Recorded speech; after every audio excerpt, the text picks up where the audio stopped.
Champions trophy में भारत पाकिस्तान क्यों नहीं गया, इसका आज जवाब मिल गया है। पाकिस्तान में एक तरफ जहां चैंपियंस ट्रॉफी के मैचेस चल रहे हैं, वहीं पर एक हमला हुआ है जिसके बाद पाकिस्तान में हलचल मच गई है। जो इंटरनेशनल टीम्स वहां पर मैच खेलने के लिए पहुंची हैं, अब वो यही दुआ कर रही हैं कि भैया जल्दी यहां से ये चैंपियंस ट्रॉफी खत्म हो और वो वापस जाए। अनुपम जी, जो हाल पाकिस्तान में है, क्या कहना चाहेंगे इस पर? देखिए, सबसे पहले तो आप यहाँ पर देख लीजिए, चैंपियंस ट्रॉफी से पहले पाकिस्तान में धमाका हुआ है और धमाका ऐसी जगह पर हुआ या इस ऐसे वक्त में हुआ है जब आपको भी पता है कि चैंपियंस ट्रॉफी चल रही है पाकिस्तान में। और ये वही पाकिस्तान है जो जब भारत ने कहा था कि वहाँ पर सिक्योरिटी थ्रेट्स हैं, तब ये पाकिस्तान मानने को तैयार नहीं था।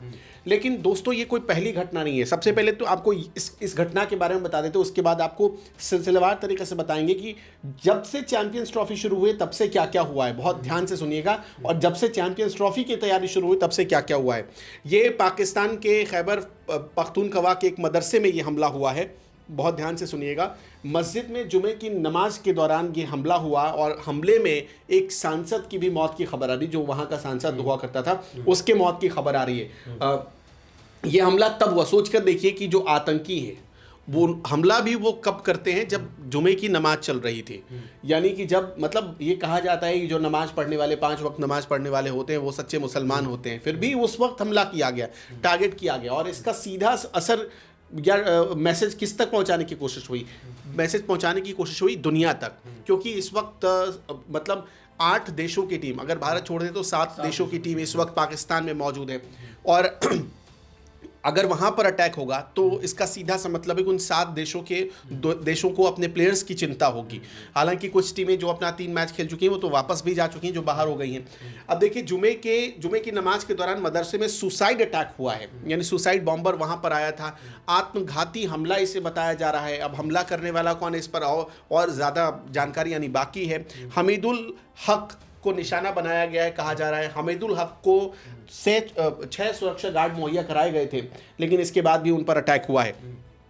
अब जल्दी से आपको कुछ चीज़ें बता देते हैं इस अटैक के पीछे की एक और कहानी। बहुत अच्छे से इस कहानी को आप समझने और लिंक करने की कोशिश करिएगा।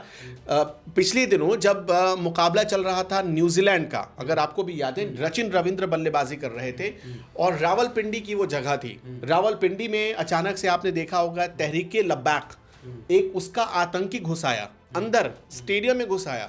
आप सोच कर देखिए कि एक इंटरनेशनल मैच चल रहा है, पाकिस्तान ये दावा करता है कि उसने बहुत पुख्ता तैयारी करके रखी है, ऐसी तैयारी कि परिंदा भी पर नहीं मार सकता। आपने देखा ना, आसमान में जो उसके फाइटर जेट्स उड़ रहे थे उसकी तस्वीरें कितना प्रोपेगेट की गई। लेकिन इसके बाद भी जो हकीकत है, जैसे मतलब कहा जाता है ना कि आप अगर सियार को शेर के रंग में रंग दे या खाल पहना दे तो वो शेर की तरह आवाज़ नहीं निकालता, ठीक वही हुआ। आप देखिए, उस वक्त भी आपने प्लेयर्स के रिएक्शन देखे थे, आपने तो खुद देखे, बहुत सारे वीडियो वायरल है।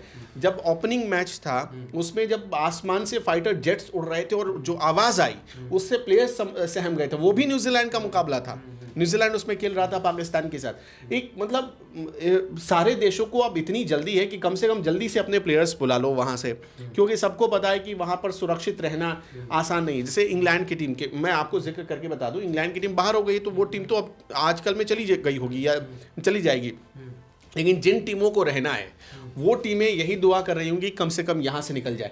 अब जो तहरीके लब्बैक का आपको बताया, वो वांटेड आतंकी था। वो उसे मतलब पाकिस्तान की लिस्ट में, और पाकिस्तान ने दुनिया को बता रखा है कि उसको हम वांटेड घोषित हमने कर रखा है। और सोचिए कि वो वांटेड आतंकी एक सरेआम स्टेडियम में घुसता है और सीधे स्टेडियम में पहुँच जाता है, उस स्टेडियम में मतलब फील्ड में पहुँच जाता है, ग्राउंड पर पहुँच जाता है। ये एक सुरक्षा में बहुत बड़ी चूक है और इसीलिए भारत ने मतलब अपने प्लेयर्स को पाकिस्तान नहीं जाने दिया। और भारत जो आज से 1 साल से कहता आ रहा है वो एक बार फिर से प्रमाणित होता है कि पाकिस्तान चैंपियंस ट्रॉफी या कोई भी इंटरनेशनल ट्रॉफी कराने का हकदार या लायक नहीं है, वहाँ पर खतरा है।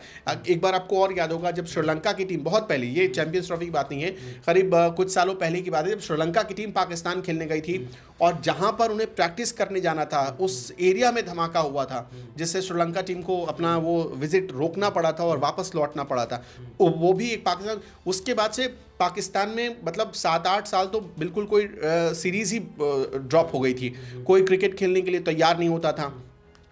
अभी आप सोच कर देखिए एक बार तो अगर मैं गलत नहीं हूँ तो ऑस्ट्रेलिया या इंग्लैंड ने मना कर दिया था पाकिस्तान आने से कि वहाँ पर जाने से, हम वहाँ पर जाकर नहीं खेलेंगे, अगर आपको खेलना है तो किसी दूसरी जगह या हमारे यहाँ आकर खेलो। तो इस तरह से पाकिस्तान में ऐसी घटनाएं होती रही हैं और पाकिस्तान इस चीज़ का आदी रहा है। वो भले कितना ही दावा कर ले कि यहाँ सेफ है, लेकिन सच ये है कि पाकिस्तान सेफ जगह नहीं है। और वो भी सोचिए कि एक जिनके ऊपर हमला हुआ है, जिनकी मौत हुई है, वो वहाँ के सांसद रह चुके हैं, उनको 6 गार्ड मिले थे, उसके बावजूद भी उन पर हमला होता है। हमले में ये बताया जा रहा है कि 5 लोगों की मौत हुई है, 20 लोग घायल हैं और अभी भी ये आंकड़े जो है धीरे धीरे बढ़ेंगे, बढ़ते चलेंगे, तो हम आपको वो चीज़ बताएंगे। लेकिन जो सुरक्षा व्यवस्था की बात पाकिस्तान में की गई थी, उसमें एक बात फिर से वो नाकाम नज़र आया है। भारत ने जो फैसला लिया कि पाकिस्तान भैया हम नहीं जाएंगे, वो बिल्कुल सही साबित हुआ है। और अब जितनी भी टीमें वहाँ पर मौजूद है पाकिस्तान के अंदर, वो यही प्रार्थना कर रही हैं, यही दुआ कर रही हैं कि चैंपियंस ट्रॉफी जल्द से जल्द खत्म हो और वो अपने घर पहुंचे, सुरक्षित पहुंचे। और इससे पहले भी अगर अन्य खिलाड़ियों की बात करें तो कई खिलाड़ी ऐसे हैं जो शायद जबरदस्ती चोटिल हो गए कि उनको पाकिस्तान ना जाना पड़े, आज वो खुशी मना रहे होंगे। पाकिस्तान की इस अव्यवस्था पर और पाकिस्तान के अंदर इस तरीके के आतंकी हमलों को लेकर आप क्या कहना चाहते हैं और भारत के इस फैसले पर आप क्या कहना चाहेंगे? कमेंट करके हमें जरूर बताएं। खबर में इतना ही, धन्यवाद।